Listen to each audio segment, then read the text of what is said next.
probably told some of these stories plenty of times, but you haven't done it on this show. And I want my audience to hear about how you ended up meeting Bob in Camden. I read about it a long time ago.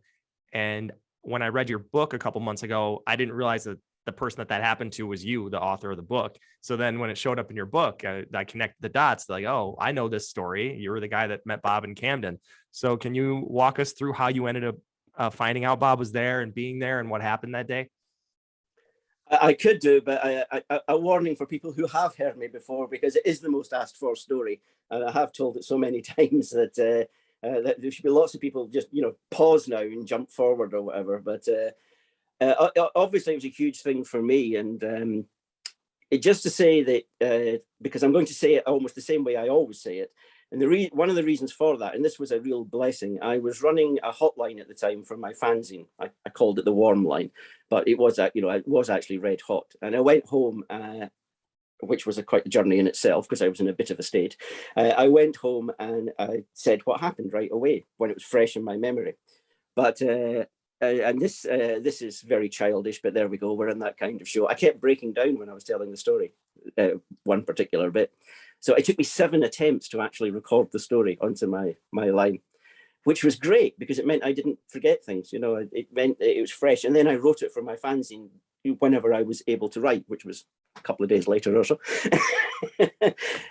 So I was working in the centre of London, near that bookshop we were mentioning. So my fanzine was in full flow. My touring was in full flow. It was almost the height of my obsession of, well, I don't know. That's probably not true.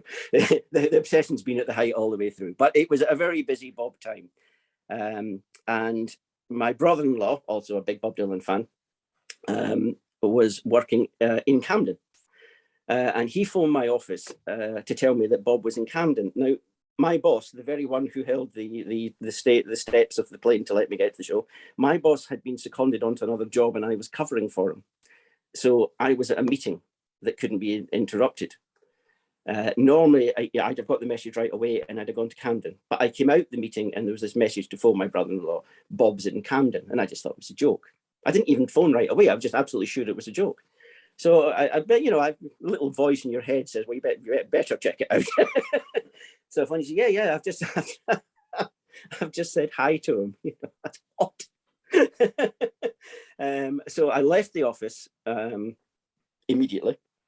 And I hailed the first cab I came to, and I turned my pockets inside out, trying to explain to the man that he could have all the money that he could see coming out my pockets if he would just take me to Camden as soon as possible.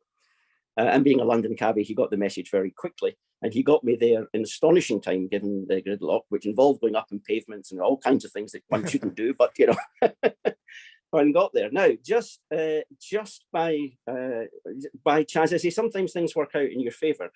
My fanzine sold in a wonderful bookshop in Camden at the time. Camden was gorgeous in those days. It was it's difficult to think of an American equivalent, but possibly a kind of Greenwich Village vibe to it. But that's not quite fair on either of them. But anyway, it had a bookshop called Compendium that would have fitted in Greenwich Village perfectly. And they sold my fanzine. They sold Ginsberg tapes and all kinds of stuff. It was great, great, great place.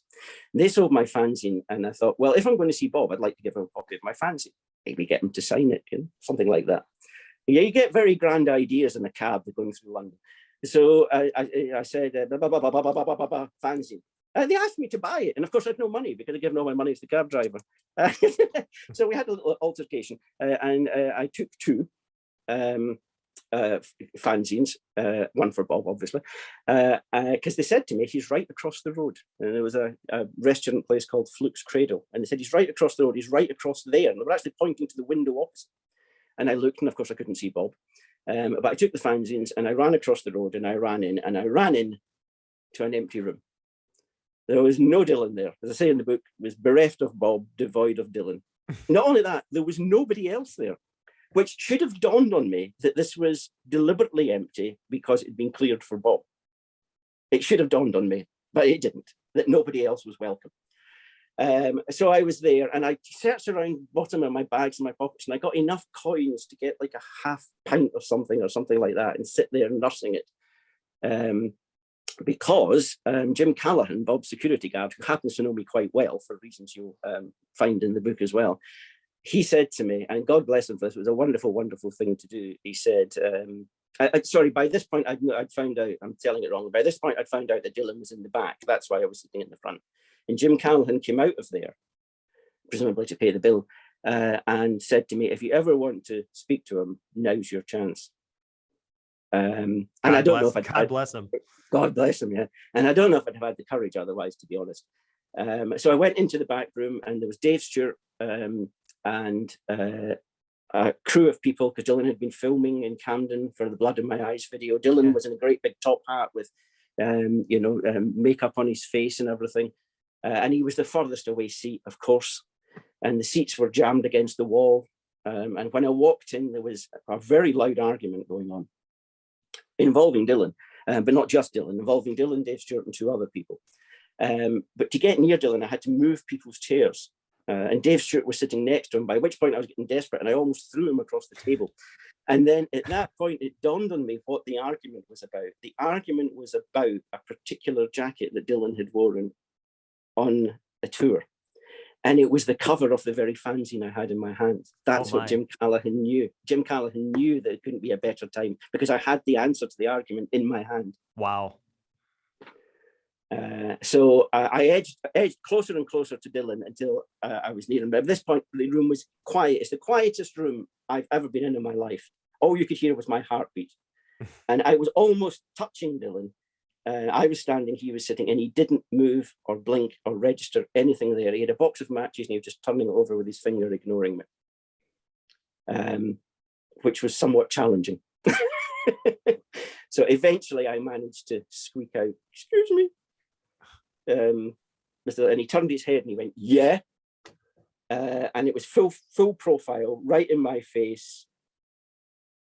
I mean, he goes on to be very nice, but at that moment, I could have just died. Yeah, I didn't know what to say, because I thought, this is ridiculous. This is exactly what I said I'd never do, a stupid fan interrupting somebody. But then I remembered Jim Callahan had told me now was a good time. So, and then the whole thing about the jacket started to work out in my head. I was going very slowly. I was in a bit of a state, So I sort of, I probably said something stupid like, "It's a great honor to meet you. I'm not going to take up too much of your time." But Dylan then looked across the table and he said, "It was definitely London, Hammersmith." This is arguing about the jacket again. And I said, "Actually, it wasn't. It was Belfast. But if you wanted to be London, it was London."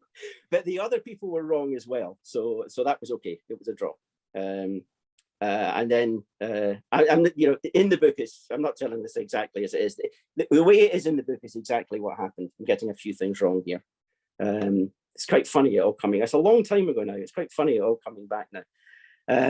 But there was a great relief from me, because I'd actually spoken to him. And even though I'd been, a sweating, gibbering wreck, I had spoken to him. He hadn't killed me. I was still alive. I had a great story to tell absolutely everybody. So I backed out. And what happens is you become quite cunning. So what I did was, it was a very narrow doorway out, and there was a big potted plant. So I moved the potted plant so only one person could pass at a time. So Bob would have to pass me. Very good plan. Yeah, very good plan. And of course, by this time I'd realized that I hadn't given him the fanzine. I'd got one signed, but I hadn't given him one. So that was the bit I missed out. I got him to say, he was very nice after that. He signed the fanzine and everything. So I planned. So I was sitting at a table, and they all came out after a long time. And of course, Bob came out virtually last, only one person behind him, sort of thing. And the first crew that came out were kind of laughing at me a little bit, because hysterical fan. Yeah. But I was in as much control as I could be at this point, and I'd wedged myself so that there was no way past. And but people were gathering outside and looking in the window. Not many, but it was going to build up. And Dylan came over to the table, and I've forgotten his exact. This is terrible. I'll have to go to hypnotherapy and relive this. I've forgotten his original words, but anyway, he picked up the fanzine, and he said, "Oh, it's about me," sort of thing. And he asked me if I read them, and I said, "Yeah, actually, I edit this one." And, "Yeah, really?" And he started flicking through it, which is kind of agony, because there were some quite nasty letters in it, about people who hadn't enjoyed particular shows or something. So I said, "Yeah, I edit. I don't write all of it. I only write the bits that are nice about you." And then he saw the telephone number for the hotline thing. He says, oh, you got a line about me? So I'll give that a phone in the morning. Again, a challenging moment, but one of the minders, it wasn't Jim, but one of the minders tried to get him to move because the crowd outside was getting big. There was actually a little bit more conversation than that, which is amazing if you think about it. But I was starting to lose it again because he was getting closer and closer. And he leant over and he said, well, thank you very much for that. I said, no, thank you, Bob. I said, please take it. He said, oh, this is for me. I said, as though I was giving him the greatest gift in the world, So I said, well, nothing would give me greater pleasure than you walking out of here with my magazine. And he said, really? And then he put his hand on my shoulder and he put his cheek to my cheek and he gave me a cheek-to-cheek cuddle. And he said, hey, thanks, man, into my ear. Wow. That's the point I break up when I try to do it on the phone at home. And then he got up and he went into his car and he went away.